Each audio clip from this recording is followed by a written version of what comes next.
कमलेश तिवारी की हत्या पर मातम मनाने वाला मीडिया पुष्पेंद्र यादव की मौत पर मौन क्यों हो जाता है? आज यूपी में जंगल राज का शोर मचाने वाला मीडिया हफ्ते भर पहले यूपी में राम राज्य क्यों बताता है? कमलेश तिवारी की हत्या पर हाहाकार मचाने वाला मीडिया बेगुनाहों के एनकाउंटर पर चुप्पी क्यों साध लेता है? क्या जातिवादी मीडिया द्वारा किया जा रहा यही भेदभाव एक तिवारी और यादव के बीच का अंतर बताता है? नमस्कार, मैं तान्या यादव, बोलता हिंदुस्तान में आपका स्वागत है। पिछले 2.5 साल से विपक्ष कहता रहा यूपी में जंगल राज है। मीडिया ने नहीं माना।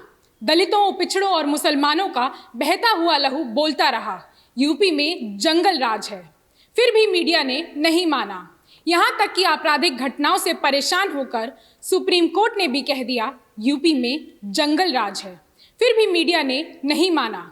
मगर साल भर पहले विवेक तिवारी और अब कमलेश तिवारी की हत्या के बाद कहा गया यूपी में जंगल राज है। मीडिया ने सिर्फ यही माना। आखिर क्यों? योगी राज में हत्या और बलात्कार के अपराध बढ़ते गए, आदिवासियों के नरसंहार होते रहे, एनकाउंटर के नाम पर दलित, पिछड़े मुसलमान मारे जाते रहे, उनके परिजन रोते और बिलखते रहे, न्याय की मांग करते रहे, मानवाधिकार के उल्लंघन होते रहे। मगर जिनकी जिम्मेदारी थी सबसे मजबूती से सवाल उठाने की, जिनकी जिम्मेदारी थी सरकार को अपनी जिम्मेदारी का एहसास कराने की, और जिनकी जिम्मेदारी थी मानवाधिकार बचाने की, वो पत्रकार कभी शांत रहे तो कभी बीजेपी के सवर्ण हिंदुत्व एजेंडे में शामिल। सवाल उठाने के बजाय वो तारीफ करते रहे योगी आदित्यनाथ की एनकाउंटर नीति की। खैर, 2018 में ऐसे ही मनबढ़ हो चुकी पुलिस की गोली का शिकार हो गया एक विवेक तिवारी। तो पहली बार मीडिया को एहसास हुआ कि एनकाउंटर के नाम पर हो रही हत्या अमानवीय है। और अब 1 साल बाद किसी कमलेश तिवारी की हत्या हुई तो दोबारा मीडिया को एहसास हुआ कि यूपी में कानून व्यवस्था की दशा दयनीय है।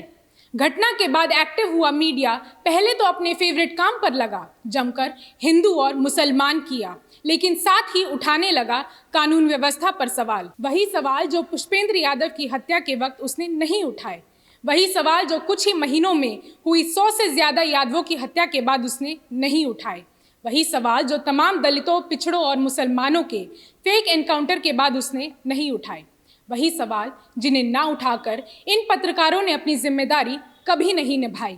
खैर, अब जब मीडिया ने सवाल उठाया है तो सरकार ने भी तत्परता दिखाई।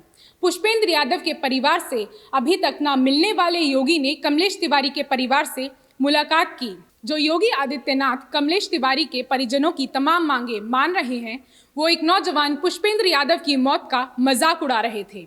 और एक सीएम किसका मजाक उड़ाएगा और किसके परिजनों को मिलने के लिए बुलाएगा, ये तय होता है कि मीडिया उस पर कितना दबाव बनाएगा। मगर जातिवादी मीडिया इस तरह पक्षपाती है कि दलितों, पिछड़ों की हत्याओं पर चुप्पी साध लेता है। इसलिए ये सोचने का वक्त है कि सरकार की तानाशाही से परेशान जनता को ये जातिवादी मीडिया कहाँ ले जाएगा।